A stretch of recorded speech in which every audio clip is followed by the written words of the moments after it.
Hi everyone, and welcome to our next live webinar for WordStream, the top 3 ways to increase traffic to your business. For those of you that don't know, you may have found us for our content or our WordStream blog, but we also do have a service offering here, a software service that helps you book campaigns all from one platform. So we'll touch on a couple features throughout this presentation, but we really focus on some higher level strategies that you can use with or without WordStream too. So there will be tons of learning opportunity here.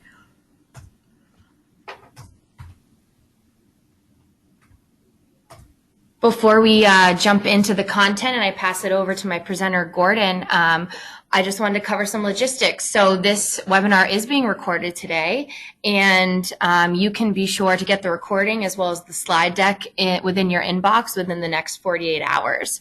And also submit your questions while you're here. We love to hear from you. We want this to be interactive. We want this to be helpful and beneficial to you. So definitely submit your questions and be active on chat. So without further ado, I'll pass things off to our presenter, Gordon.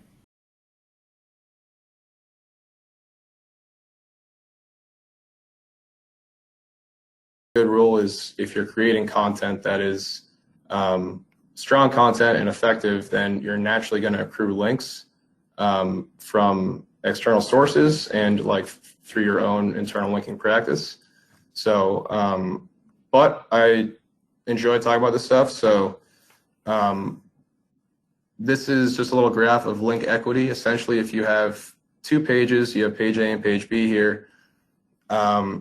And page A is getting more links from more authoritative sites than page B, then page A is going to have more link equity and aggregate and will be able to rank in Google's index better. So that is link equity, and as I said, you will naturally accrue this link equity in aggregate across your site as you continue to create content consistently. So when we're starting to look for keywords that we want to write about, a lot of people like to start with keyword research, just looking at terms related to their niche, and then work in competitive research later on. I like to look at the competitors first and foremost, just so you can kind of see, you know, who your competitors are in the SERP, what they're writing about, where their traffic is coming from.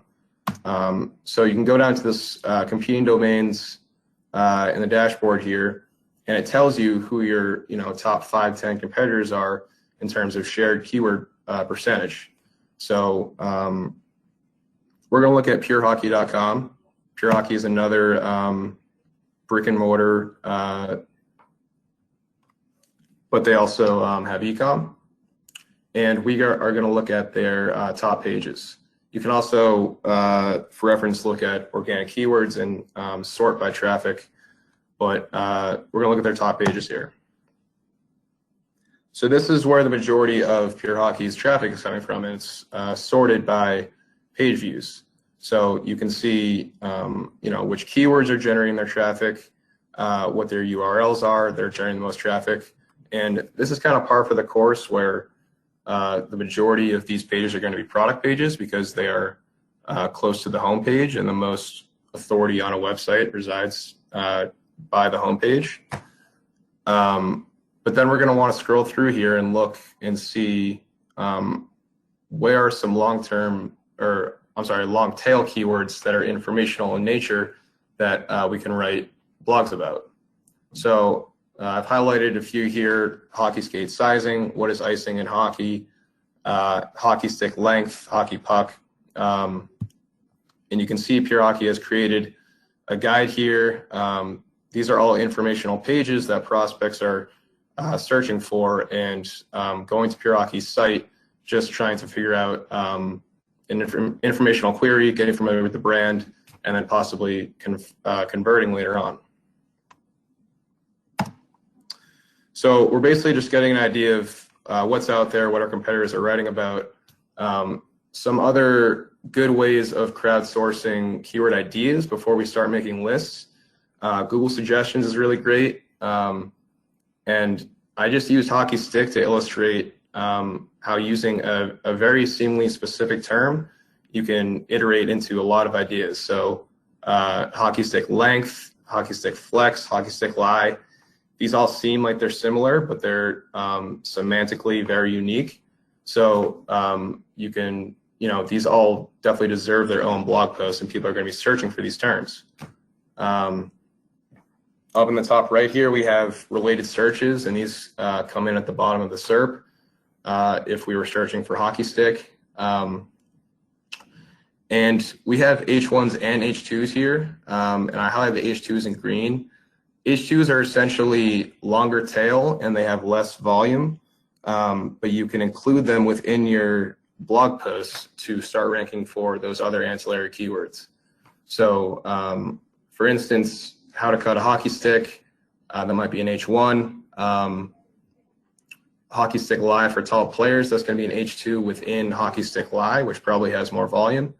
But again, as you're searching for these target keywords, you can also, you'll also run across these ancillary keywords that you can fit within these blog posts to rank for a variety of terms.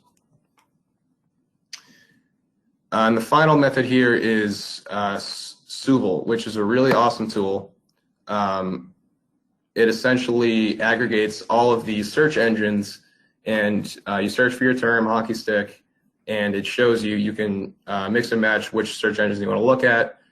Because we're e-com, we're probably going to look at Google and Amazon most, but YouTube is also, these are all great ideas that you're just, kind of just, again, crowdsourcing ideas before you make your list. So that's our next step. We're going to start creating these keyword lists and then paring them down to the most valuable keywords. And essentially any keyword tool worth its weight in gold is this is what the UI is going to look like. And again, I'm starting very specific here with hockey stick and showing you how you can use all these different concepts to create blog posts off a seemingly specific topic. And what you're really going to want to look for here is high volume. So volume is the number of searches per month. Low difficulty, if you can swing it. You're looking for an inverse correlation between volume and difficulty. That means more searches, and it's going to be easier for you to rank, hence more traffic. And then again, all of these tools have keyword ideas / keyword suggestions where you can view off your STEM list and iterate off all these ideas and generate more ideas. And I highlighted what that would look like. So for instance, you see how to tape a hockey stick, and that comes from hockey stick tape job. So that's an instance where we found this STEM keyword that we thought was going to be our H1, and we plugged it in, and what came out, how to tape a hockey stick, has much more volume and very low difficulty. So that would end up being the topic of our post, and maybe we could use hockey stick tape job as an H2. And I also highlighted hockey stick and puck just to kind of show that, again, intent is incredibly important here. So you don't want to just be looking at volume and difficulty. A person searching for hockey stick and puck is probably not looking for information. They're probably looking for a product. So that might be something you bid on in your PPC campaigns later on. It's not going to make a great blog post for you, though. And then once you've, again, found these blog post ideas from specific topics, you can really break it up into all of your products and services. And it's when you're generating blog topic ideas, there's sort of a it's kind of boundless the amount of topics you can. If you can relate it back to your business, then it's going to be it's worth writing about. So skating technique, hockey goalie tips. Hockey Monkey doesn't actually sell goalie equipment, but again, this is something where a prospect might be looking for information, and anything you can do to get them to your site, you might convert them later on. Again, how to play hockey. What is Corsi? Corsi is sort of an advanced term. How to play hockey is obviously very beginner, so you can sort of run the gamut with your level of difficulty. And these are what some of the results look like. Again, really nice volume here, 2,700.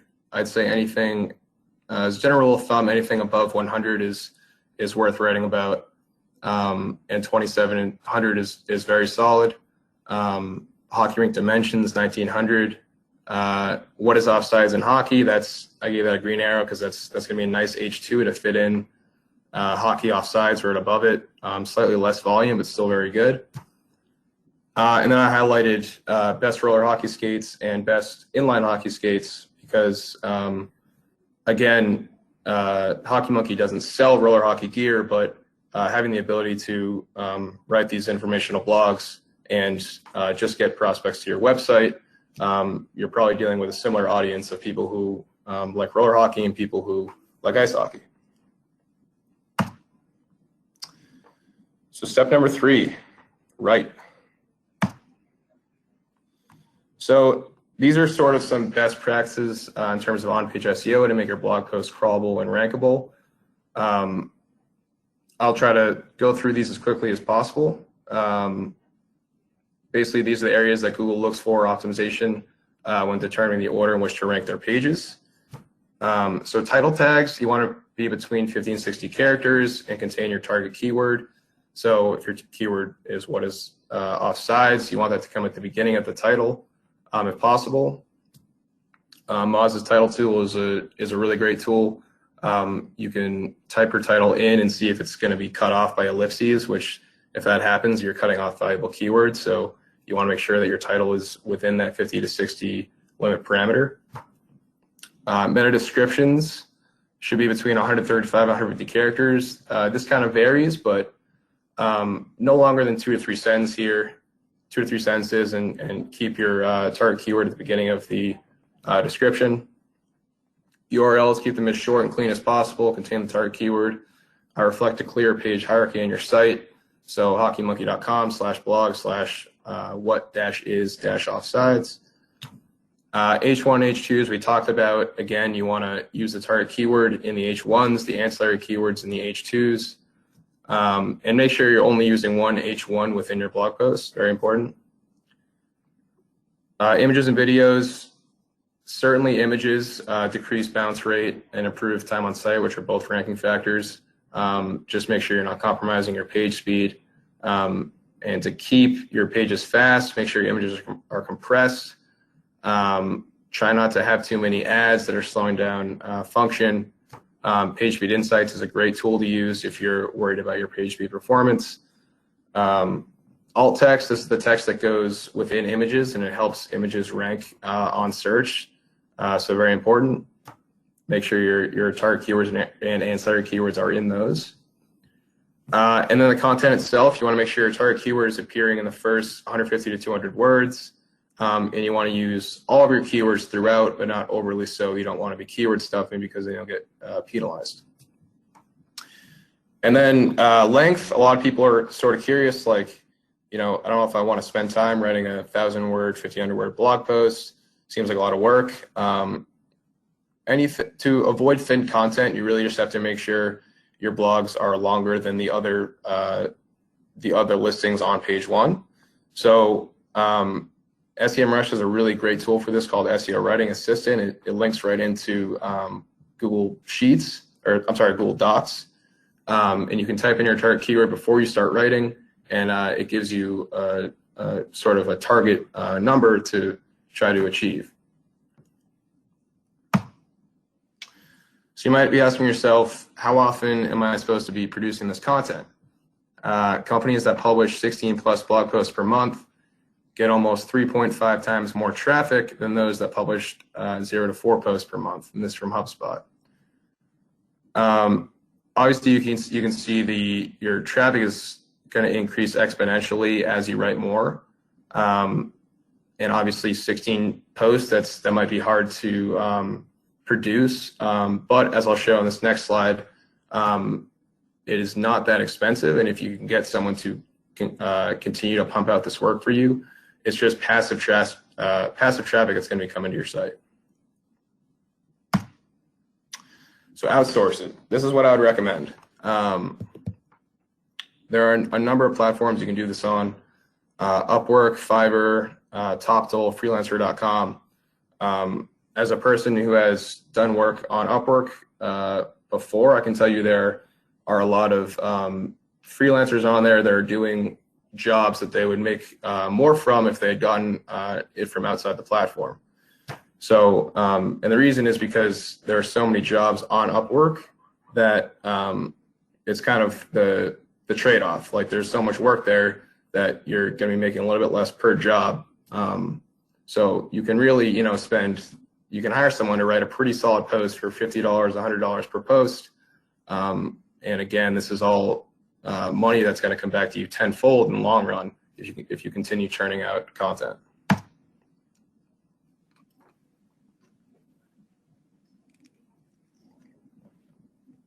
So how's our funnel looking? That was SEO. So we've filled the awareness and interest stages of our funnel with net new prospects. Traffic, we're getting traffic. Now we're asking ourselves, how do we convert all these prospects that we've spent all this time, getting familiar with our brand? And that's where PPC comes in the decision and action stages of the funnel. So when I'm setting up my PPC campaigns, I like to kind of model it off of my website. So if we're looking at hockeymonkey.com, you can use the directory and the subdirectory in your website navigation to kind of form your campaigns and your ad groups. So if you're looking at hockeymonkey.com, they have hockey skates, sticks and shafts and blades, hockey helmets, protective gear, hockey gloves. These are going to be our campaigns, and then we're going to focus on creating a campaign around hockey sticks. So you might look at this and think, okay, if that's my campaign, then my ad groups are going to be composite hockey sticks, hockey shafts, hockey replacement blades, wooden hockey sticks, and then these other terms like senior composite hockey sticks. These might make up the kind of semantic concepts that we base our keywords around. But you really don't know what your ad group's going to look like until you see what kind of volume is out there when you're doing keyword research. A lot of times that's what informs your ad group structure. So for instance, and we're going to do this in Keyword Planner in Google Ads. So the easiest way to do this is to type in your campaign level URL. So hockeymonkey.com-equipment-hockey-sticks-shafts-blades. This is where all of our products live under this campaign umbrella. And we're going to add the filter for stick because we are just going to build a campaign around hockey sticks right now, because I'm seeing enough volume from these products that there's enough volume to create an ad group around just these products. And again, we're looking at these terms, and a lot of these are branded terms. They're not, these aren't people that are looking for intermediate hockey stick, senior hockey stick. These are people looking for Milec hockey stick, CCM RBZ stick, Easton Stealth hockey stick. So it makes sense to me to build the campaigns out around brands. So our ad groups are going to be based on brands. And I point out the competition column here because competition in PPC is a little bit of a different animal than it is in SEO. If you remember SEO, you want the lower difficulty so it's easier to rank and get traffic. But in PPC, higher competition, higher CPCs aren't necessarily a bad thing, and they're usually a good thing because it means that your competitors are getting in these auctions, that these are valuable keywords that are profitable. So these are the auctions that you want to be in as well. So to get more granular here, we're going to look at Barrow hockey stick because, again, we're creating branded campaigns or ad groups, and Bauer is one of those brands. So I like to organize ad groups by like 10 to 25 keywords per ad group. Anything longer than that, and you're sort of spreading out your budget across too many keywords, and it's hard to accumulate enough data to really optimize efficiently. So you want to keep it to 10 to 25. And so we have some really nice volume here, as I said, Bauer 1 stick, Bauer Supreme MX3 stick, all 100 to 100,000. And again, the competition's high, but nothing to worry about. So what we're going to do is add these to an ad group. And I highlight top of page bid because when we add these keywords to a plan and look at the keywords on a granular level, it's going to allow us to determine what our bid should be. So this is Google telling you your minimum bid should be 91 cents to rank at the top of the page. Your maximum bid should be, you know, in the upper echelon, like $3.53. So they kind of leave it up to you to determine what your bid should be to get that ranking. And when you add these keywords to your plan, and we're going to look down at this keywords tab here, you can use forecast to see, you know, how much can you expect to spend on this campaign, what's your daily budget going to be like, and what's your return going to be like. So you can see if this was our first ad group, we'd be spending $630 over the course of next month. Our daily budget would be $37, and these would be the clicks, impressions, the results we could expect from each keyword. And it's cool because you can use this. You can actually edit the max CPCs up or down to see how your results would change if you make keyword level bid adjustments. So really useful tool. I use it a lot. And then to hop back to our keyword ideas panel here, you'll notice I didn't highlight Bauer 1's goalie stick, or I'm sorry, I didn't select Bauer 1's goalie stick or Bauer stick curves. And the reason I didn't do that was because Goalie Monkey is the affiliate of Monkey Sports that sells goalie equipment. So we don't sell goalie sticks, so we're going to want to add that as a negative keyword, so we're not wasting spend.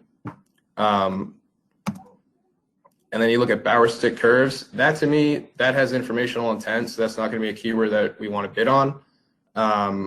That's a blog post to me, so that's one where we'll write a blog post. You might want to add as a negative keyword, or you might just want to bid on it, but make a bid adjustment, make it smaller than your other ad group level bids. So, as I mentioned, goalie is a term we never want to show up for. So what you want to do is add negative keywords at the account level. So these are account irrelevant negative keyword lists.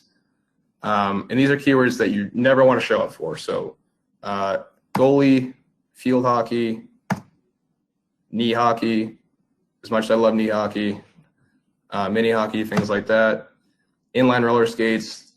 These are all products that we don't sell. So we want to add these in a negative keyword list. And traditionally, you can only add negative keywords at the campaign and ad group level. But this is kind of a workaround where you can add at the account level. So to add a negative keyword list, you're heading into the Google Ads UI. You go to Tools, and under Shared Library, negative keyword lists. You're creating your negative keyword list. Name it account irrelevant, and then you're adding your keywords in here. I added Amazon because if you're a person who's looking to buy a hockey stick on Amazon, you're probably pretty intent on using Amazon to buy that hockey stick.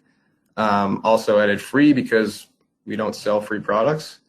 And then you're basically just applying this keyword list to all your campaigns. You can do it in one fell swoop. So you don't have to, typically you'd have to add these individually to each campaign. You can just make the one list and add it to all your campaigns.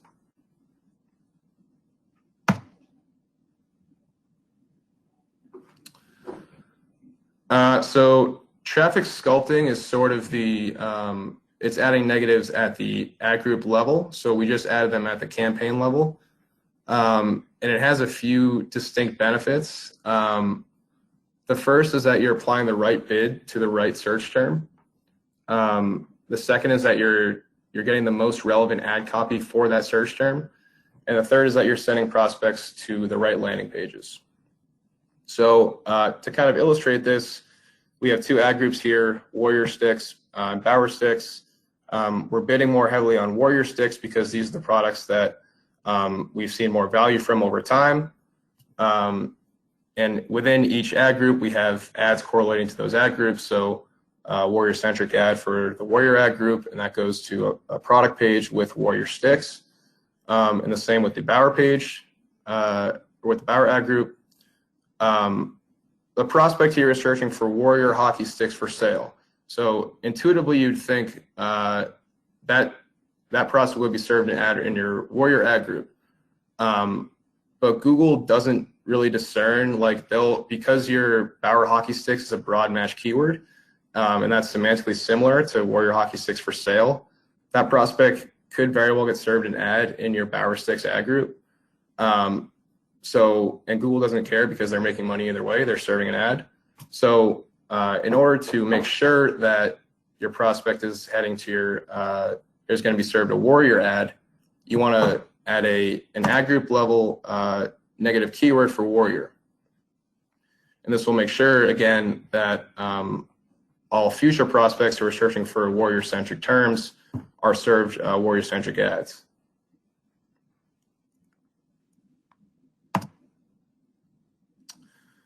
And so this is, in the name of objectivity, I haven't said much about WordStream yet, but we do have a flagship software called WordStream Advisor, which Amanda spoke about earlier, which helps advertisers and agencies alike optimize their campaigns across Google Ads, Facebook, and Bing. And within that software, we have a tool called QueryStream, which allows you to do just what we talked about, so traffic sculpting. So you're going in here, and this is search terms report. You're looking at which search terms are have triggered keywords that I want to add as negatives.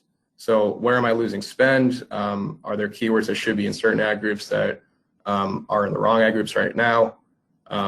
So QueryStream is great, and it's perfect for traffic sculpting.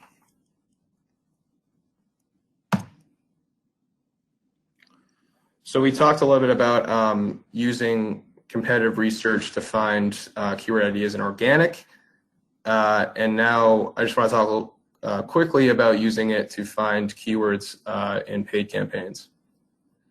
So to find out who's competing against you in the auction, type in one of your target keywords, Bower hockey sticks, and you're seeing pure hockey there again. So there's some overlap between our paid and organic competitors here.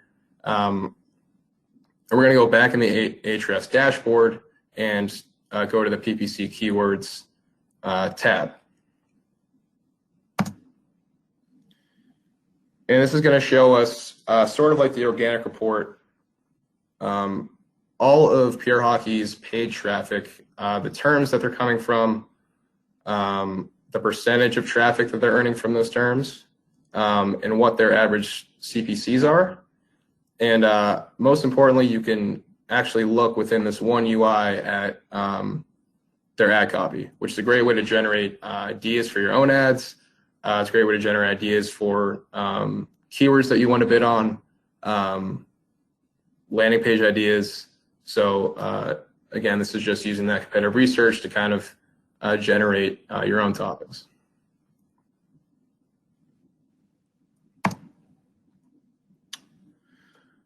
So I just want to kind of leave you guys with 3 action items you can take away here.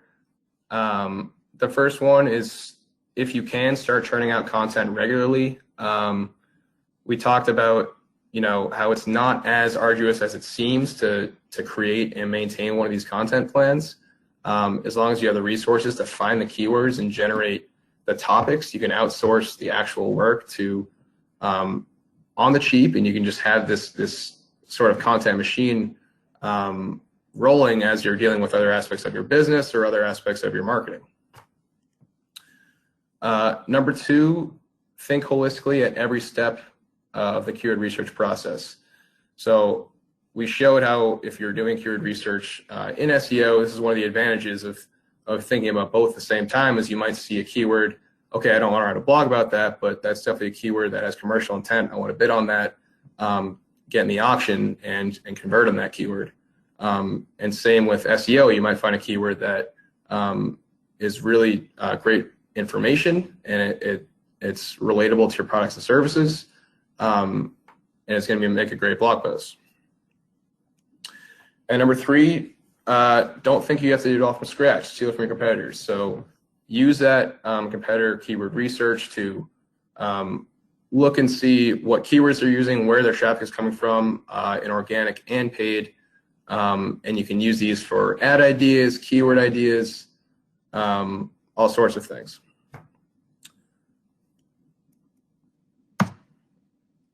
So with that, I will pass it back to Amanda, and thank you guys for taking the time. Alrighty, so we'd love to have your questions come through as we kind of finish up for today. But we did have some come through as you were presenting, Gordon, so I just wanted to throw that out there. But while we have you answer the questions, I wanted to just put up a offer right now for everyone still on the line. You know, we talked a little bit about what Google Ads can do, what WordStream can do, Query Stream, keyword research, all of that jazz. If you'd like to talk in more specific sense to someone on our team, a WordStream expert, maybe you're in the e-commerce space, maybe you want to do, maybe you're not in the e-commerce space and you want to talk more about how WordStream and keyword research can help your business specifically, take us up on this offer, let us know. We'd love to hear from you and love to reach out to you.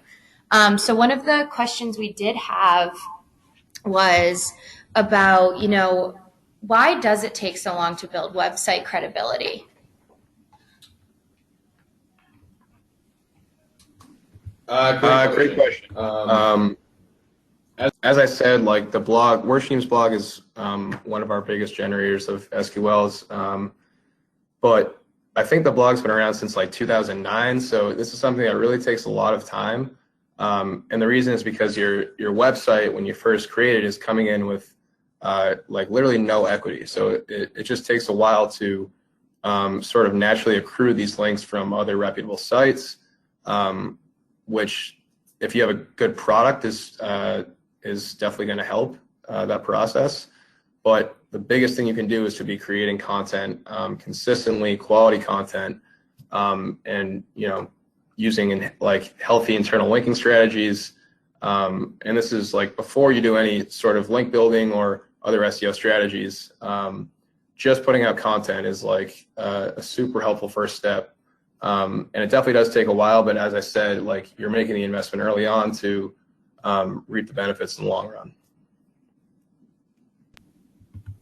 Awesome. So one other question, you talked about in the SEO section, H1 and H2, you mentioned that term a while. Can you just rehash what that is quickly so that everyone on the audience can remember? Yeah, so H1s are essentially just your target keywords. That's what you're targeting your blog post about. And these are keywords that, you know, these are your money makers for that post. Like they have high volume. You believe that you can rank in search for those keywords. And then H2s are keywords that are related to your target keyword. Maybe they don't have as much volume, or they're a little bit harder to rank for. But when you include those within your post, not just in the copy, but within your HTML, that is your H2 header, it helps Google understand that that's what your post is about. It's not just about your target keyword; it's about all these other concepts. So, and it allows your content to rank for, again, like a whole host of different queries. Awesome. And then just one last point of clarification. You talked about adding negative keywords to the campaign level, like which you can do right in Google Ads. But were you saying that something unique about WordStream's Query Stream is that you can bulk add to the ad group level and kind of use that strategy we're talking about right within our software?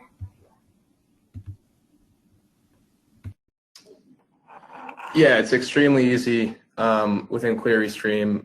Your search terms are all right there. You can see, what your volume is for certain keywords, but more importantly, if your CTRs are low, if your CPCs are high, which again isn't a terrible thing, but most importantly, if your conversion rates are low, you can just really simply click and bulk add negatives to any ad group you want, or you can add them at the campaign level, and it really helps you cut down on wasted spend like super easily. Alrighty, and we actually had just one other quick question come through.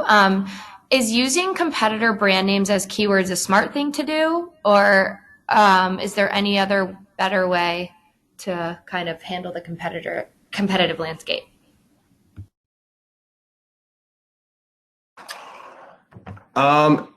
It varies, if you're just starting out with a small budget, I would say focus on your own brand first and foremost. If you feel like you can compete with other competitors, you get to that point, like competitor campaigns can definitely be effective. I would say start out, definitely focus on your own products and services. Writing good ad copy, make sure you're practicing constantly putting in negatives, keyword research. I would make sure you focus on your own brands first. Certainly do your own branded campaigns, but in terms of competitors, definitely valuable, but probably more of a long-term strategy. Awesome. Well, thanks, Gordon. That was awesome. That was so much content, and it was really a great learning opportunity. Again, sorry for the audio issues in the beginning. We'll be sure to flush that out before we send out the recording. Alrighty, thanks, everyone, and we hope to see you on our next webinar.